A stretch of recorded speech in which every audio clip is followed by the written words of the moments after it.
A few months ago, I played the Duet Night Abyss beta, and while I only had a few days with it, it had a lot of promise. Now that the game is out, it's time to take another look.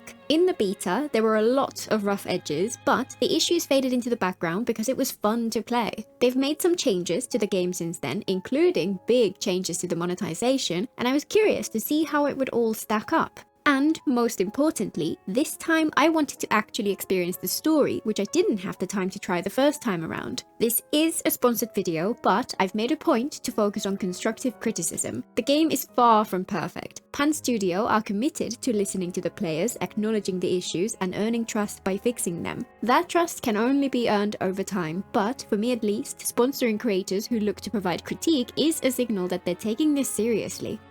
While I'm most interested in talking about the story, the combat is undoubtedly the center of the experience. In its current incarnation, I think it will divide opinions. There's a persistent belief amongst many gamers that good combat is synonymous with difficult combat. They want enemies with challenging movesets which require an instinctive understanding of their timing and their weaknesses for you to have a chance of victory. The path to victory is often one of internal improvement as you work your way towards that understanding, completely separate from the grind for better gear. There are many fantastic games which focus on that approach, and they're a resounding success. Duet Night Abyss takes a different path. Instead of confronting you with a handful of more challenging enemies at a time, it throws wave after wave of cannon fodder at you. In place of mechanical challenge, it focuses on movement, speed, and flashy attacks. It aims at the opposite end of the spectrum, a power fantasy where you single-handedly slice your way through hordes of enemies as you zoom towards your goals, echoing the combat of games like Dynasty Warriors, or even the oddly satisfying zen-like state you can reach while playing Power Wash Simulator.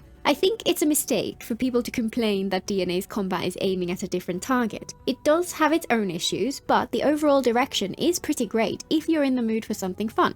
We'll skip the deep dive into the intricacies of the various systems involved in combat and character builds. There are tons of other videos out there which cover that in detail, including my video exploring the beta, though I have to say that Genimon are by far my favourite part. Suffice to say that there's a lot of customization available, including equipment which can completely change your attack animations, all of which adds a ton of scope for player expression, plus the characters have varied and satisfying gameplay to explore. But it still has scope for improvement. Front and center are the movement mechanics. The core of the movement is the Helix Leap, a move where you slide into a powerful jump which launches you through the air. At first, the movement feels a little clunky and unnatural, but after playing for an hour or two, you get used to the rough edges, it starts to fade into the background, and you find yourself zooming around like a superhero. However, the interaction between different movement mechanics remains unpolished. It feels very floaty, like there's a lack of weight to things, or some missing momentum to tie it all together. Take the interaction between Helix Leaps and in-air jumps, for example. Helix Leaps give you a fantastic sense of momentum, but if you hit the jump button in the middle of it, that momentum disappears entirely. While you can take advantage of this loss of momentum to make more agile changes of direction, it would feel more satisfying if the momentum carried over. I've seen a lot of Warframe fans say they're really enjoying DNA, but that these aspects of the movement are clear areas for improvement from their perspective, and I'm inclined to agree. That's not the only issue. There's a pain of climbing walls by mashing the jump button, for example, and the combat would feel a lot more impactful if it had hit lag to make successful melee hits on enemies feel more crunchy, but it's by far the most pressing one for me.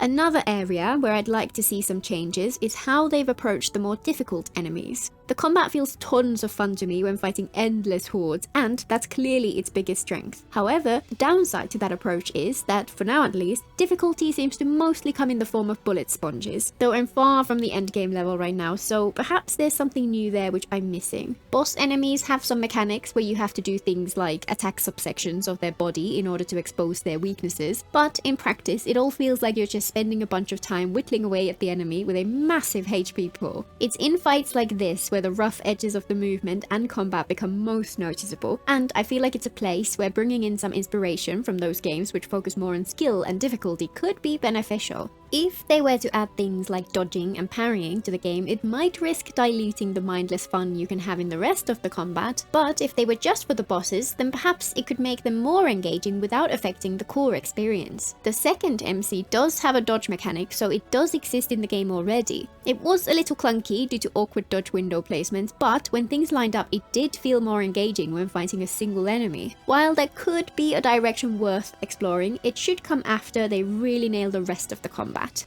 At the end of the day, the core gameplay loop in Duet Night Abyss is where it's at its best. If you're looking for a challenge, then you might be underwhelmed. If you're open to something more chill, then you might enjoy it more than you'd expect. I'm far from the most combat-minded player, and I haven't had the time to grind at all, let alone to the level that I've seen some reach in DNA already. Despite that, it's still been a ton of fun to play, and at the end of the day, that's what really matters. Looking at the changes the studio have made in between the beta and the launch, from a high level, it feels like the general theme is that they want players to spend as much of their time as possible actually playing the game. I think that bodes well for the future. After seeing other games do things like invest years of development into game modes nobody really asked for and ignoring the things people really wanted, it's refreshing to see someone take risks and make fundamental changes which focus on what players really want. And with that in mind, the biggest change is undoubtedly the monetization. Originally, DNA was going to be yet another gacha where you pull for characters and weapons. The system in the beta felt like a step forward compared to the competition. Every limited banner was guaranteed to give the featured character on your first attempt, followed by 50/50s for duplicates only. Weapons were guaranteed as well and could be crafted in the game, with materials unlocked through grinding. They even had little nice to haves like a pity counter on the banner screen. All things the gacha community have been crying out for years. The big caveat was that we had no idea how many pulls we'd gain through playing, so it was impossible to figure out how generous the game would be in practice. Even with that in mind, it felt promising. Instead, they completely removed the gacha for the characters and weapons. We now have two options for unlocking them. First, we can buy them directly in the shop at a price point which is pretty high but far more reasonable than the average return in a gacha. Gachas pull you in with the hope that you might get a character early, but the house always wins, and on average you end up having to spend more than you would have to here. However, the price of a single copy of a character is similar to the cost of most entire games, so this option is definitely there for the whales who have the disposable income and value time and convenience. I personally think that the price of the first copy of the character could be much lower, and the duplicates should be at a higher price point. This would make it a much more reasonable option for the vast majority of players, and it's the kind of change that I'd expect to result in more revenue overall, especially since it would leave the cost of maxed out character more or less unchanged. But the reason I'm fine with the current pricing is that it's entirely optional, because the second way to unlock each character is through playing the game itself. Aside from the usual set of characters who you unlock through the story, DNA also lets you unlock everyone by grinding for character thoughts. This system is a little confusing. To unlock a character or their duplicates, known as introns, you need 30 character thoughts for that specific character. To farm these through gameplay, it takes several steps. First, you need to collect secret letter clues available via dailies, story quests, side quests, and so on. 10 clues buys a secret letter for a specific character or weapon that you want to be spent on a covert commission, a mission with randomized rewards which can include the character you're farming. There's a small chance you'll get 10, a medium chance you'll get 2, but also a chance you'll get other resources instead. The exact odds are unclear, but the consensus is that for each thing you want to farm, you can expect to need around 300 clues, which translates to 30 letters, which will usually return the 30 thoughts needed to unlock your desired character or intron or weapon. This takes about 2 hours of grind per character, and since the game itself is fun, this can fly by once you get into it. I've seen some people say they grinded up to 1,000 clues per day, with guides on how to achieve this with minimal effort posted on the subreddit. Since there is no stamina system in the game, there is no limit to how much you can play. It's also worth noting that a couple of days after the game launched, the studio announced that clues now have a chance to drop when killing enemies in all commission gameplay, with the drop rate increasing as you level up your account's trial rank. There's also a different path to unlocking the currently featured character, which is more of an endgame challenge, but all featured characters will be available through the grind eventually. In essence, if you enjoy the gameplay, you'll eventually be able to unlock everything, and at what sounds like a pretty reasonable pace. So you can spend money to unlock characters and weapons, but it's very much not a requirement. Since this is a single player game with some co-op, we can expect pretty much all the content to be entirely free to play friendly, though it'll be interesting to see where the endgame difficulty level ends up. Outside of that, the game does still have a gacha system, but it's limited to cosmetics. The outfits you unlock through the gacha are purely cosmetic, and you can also pay a little extra to unlock dyes to customize the color scheme. It will be very interesting to see how this monetization strategy plays out. I suspect it might end up appealing to a very different audience. I've seen some people complain at the lack of gacha, and it's super interesting to see some say they prefer games which they only have to play for a few minutes per day and which are mostly just a gambling simulation to them. I guess they know what they want. Personally, I'm actually on the fence. DNA's approach feels very freeing, but my time is already scarce as it is. The key to keeping my interest at this point is going to be the story. If you've watched any of my previous videos, you'll be unsurprised to hear that the thing which can make or break a game like this for me is the main narrative. Since my time with the beta was limited, I focused on the rest of the game back then, so this time I was determined to focus on the story. This turned out to be a frustrating experience at first, though not for the reasons you might assume. I'll keep this spoiler free for now, though I'll have a brief spoiler section in a couple of minutes. The opening act of the story feels par for the course. You pick from a male and female MC and are quickly swept up in events. You get separated from your companion, fall off a cliff into the ocean, and wash up on the shores of a strange land filled with unfamiliar people. Your goal is to rescue her from the clutches of the Empire, though of course the first step along the way is to win favor with the locals. The presentation is oddly mixed. Some aspects of it feel polished, others feel decent, and others feel jarringly low effort. For example, the lip animations are so bad they almost feel like they're a parody of early video games, yet some of the dialogue and voice acting is pretty decent, and there are moments where the storytelling just comes together and works so well. There are of course some hints that there's more to the story than meets the eye. We see flashes of a windswept landscape of snow-white sand scattered with half-buried swords, and have a cryptic conversation with a hazy shadow while we're there. But while this aspect was intriguing, overall I'd say the opening story was decent if nothing special. The end of that first act announces that this game will be at least a little different from the competition, but more on that later. But the main reason I described the experience of focusing on the story as more than a little rough was the intrusive tutorials. This is, of course, a very hard thing to balance, and I suspect it will have worked a lot better for people coming to the game with a different focus. Many games get criticized for how they railroad you into a long story section at the start of the game and make you wait forever before you can unlock things like commissions, crafting, resource farming, and so on. DNA takes this in entirely the opposite direction and throws everything at you all at once. The first act of the story is constantly interrupted by tutorials for the latest new system you've unlocked, many of which are via required side quests which block you from continuing the main narrative. I'm familiar with the systems due to playing the beta, but still found it overwhelming this time around. And it doesn't help that they use the guided UI popover tutorial approach, which guarantees that I'll remember absolutely nothing and then struggle to figure it out for myself anyway. I just wanted to focus on the story, but instead I had to learn about the armory, the inventory, the forge, demon wedges, commissions, combat, Genimon, convert commissions, cooking, fishing, and more, often with multiple tutorials back to back without any respite. It's a good thing for people to be able to unlock these things quickly, but I wish they would decouple them from the story entirely and just have each tutorial available as an optional quest for players to take on in any order they want to at any point they choose. That way, people could have whatever experience they want at the start of the game. I also really wish they'd give you enough materials to level one character through the story alone, so that people who want to lock in on that at first can avoid being hideously underleveled for the boss fights like I was.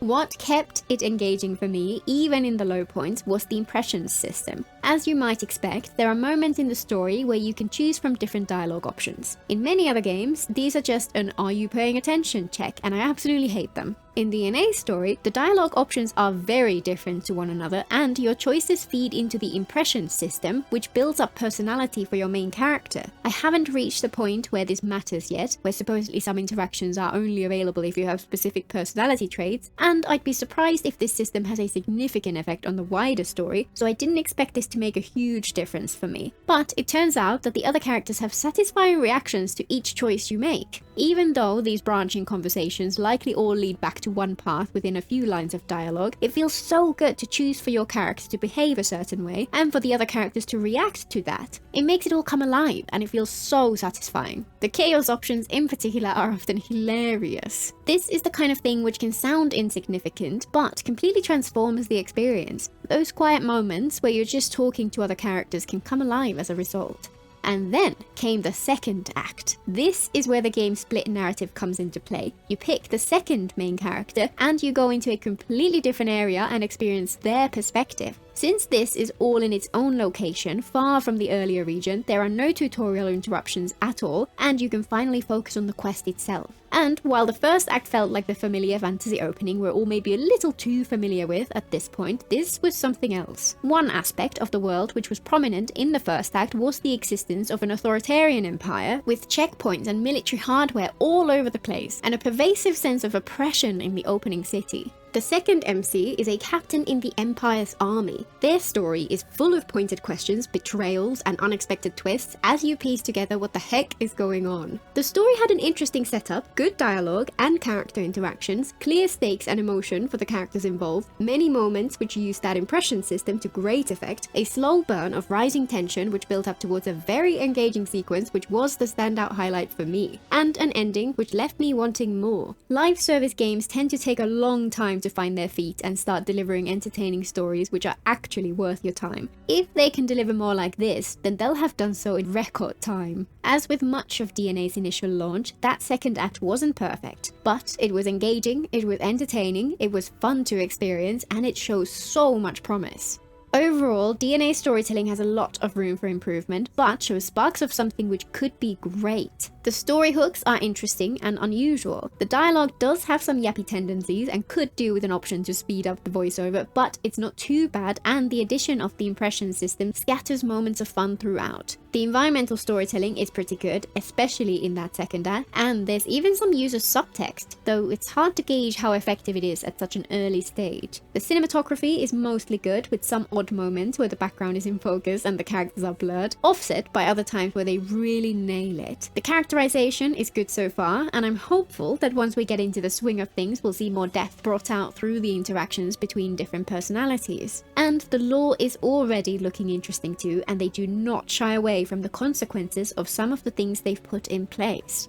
And that last is where we'll step briefly into spoiler territory. I'll put a timestamp on the screen for anyone who wants to skip this section, and I'll keep it brief. So let's rewind a little bit and talk about that one event at the end of the first act. In general, I actually think that the importance of character death in stories is overrated. While death does add a different tone, and the feeling that nobody is truly safe can up the stakes, it's not the only way to introduce consequences and tension to a story, and when overused it can be a big problem of its own. The height of storytelling is not grit or darkness, but on the other hand, lack of consequences can kill a story. When character death does happen, what matters most is that the death is meaningful and that it changes the way the characters who are left behind see the world forever. All of this is doubly so in a gacha story. Many others are cheapened by this issue. They try to introduce a plotline where the supposed stakes are risk of death, but it all happens in a context where nobody playable ever dies. So when Psyche dies at the end of the first act, the fact that she dies is a clear signal that the studio want to buck the trend. But what really mattered to the story was what came afterwards. The characters cared, their loss hurt. The impact was a little lessened for me by how little time they had spent together, how rushed the progression of their friendship had been, but those are minor complaints, and on the whole, this was all well done. It introduces a new goal for our protagonist, to find some way to bring their friend back from the dead. That's another trope which is fraught with storytelling problems, but if they take their time and make the journey towards that goal meaningful, then Psyche's return could feel well earned by the end. After seeing all those positives in the second act, I have hope that they can pull it off. There are a few other random bits and pieces I'd like to touch on, starting with the problems and progressing towards the positives. Arguably, the biggest problem with DNA in its first week since release is the extensive technical issues many have experienced. This is particularly acute for mobile gamers. For some, the game doesn't run at all, for others it's buggy with some graphics issues, and the control setup made the Helix Leap difficult to execute at first, though that last one has already been fixed by adding specific button for it. For PC players, there have been similar issues, though they're far less severe. Some players have had constant buffering while the game hangs every few seconds, while others have had more occasional problems. I've personally been playing on a high-end gaming PC, so even though I've cranked all the settings to the max, it's been buttery smooth for me, except for the area with the other online players visible, which is so janky, it's kinda hilarious right now. It's frustrating to have games launch in an unfinished state, even when the developers clearly intend to fix it. At this point, we're kinda used to it, and it becomes a question of whether there's enough promise which can tide people over while the devs iron iron out the issues. And of course, the devs are working on this. This is the studio's first game ever, and it sounds like they genuinely care. Most people are more than willing to give them a little extra slack because of this, and because the game itself does look promising. With that in mind, probably the most constant issue for me was actually the menus. The game unfortunately does show its gacha roots here, with confusing information architecture, way too many currencies, and so many systems that it took me longer than I'd like to get a feel for where everything is. This was a bigger problem for me than it will be for many, because I prefer playing on a controller. In combat, the controls are smooth and natural, but the menus aren't designed with this in mind. Most pages work fine, some are functional but show Xbox button icons instead of PS5 ones, and others lack controller support entirely. But again, these all feel like issues which we can expect to be ironed out fairly quickly. This was an issue which I had noticed while playing the beta, and even though it's still not ideal, it's already improved a lot since then. And on the whole, they haven't really gotten in the way of my enjoyment of the game.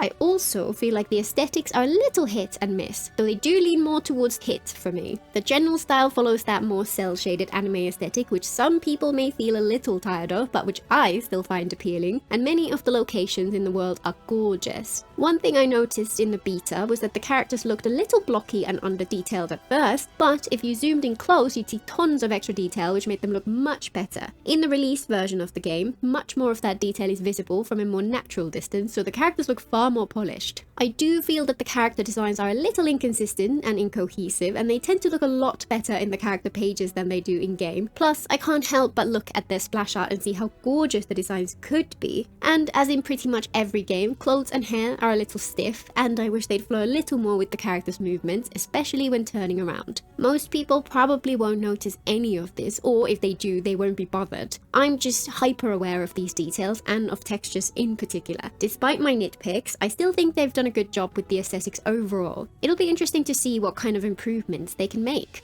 And finally, stamina. One endless point of frustration in other games is the use of stamina systems, an account energy which slowly recovers over time, which throttles your progress by limiting how many times you can redeem rewards when farming items. DNA completely removes this system and lets you play to your heart's content. There do seem to be some minor restrictions remaining, but they don't make a huge difference. For example, the limited dailies are the most efficient way to gain items, or similarly, the weekly bosses can only be fought a certain number of times per week. Outside of that, there are pretty much no restrictions, which makes the whole experience feel far more free and open. If you want, you can grind for hours on end. If you just want to log in a little each day, you can make use of the efficiency of farming dailies. And if you want to be even more casual than that, pretty much all the sources of FOMO have also been removed, so it actually feels viable for someone who wants to just log in for a few hours every weekend to truly enjoy the game and not feel like they're missing out on half the content. It remains to be seen whether those who grind the most will end up in that feast and famine loop, which is such a problem with other games, but for the majority of players, this seems like a much more healthy balance. Not everyone will appreciate that, but I certainly do. With Duet Night Abyss, Pan Studio are trying something very interesting. They built a gacha game and then took a hard pivot at the last minute, and many are rooting for them to succeed just for that decision alone, myself included, since even though I play a fair few gacha games, I'm always there for the game and would love it if the gacha would go away. The game does have its issues and many areas where it could do with some extra polish, but it has a lot of potential. It took clear inspiration from a game which has been a consistent success story for over a decade at this point, mixed with an anime aesthetic with broader appeal, and added what looks like an intriguing story to the mix as well. I'm excited to see what the future brings. Until next time!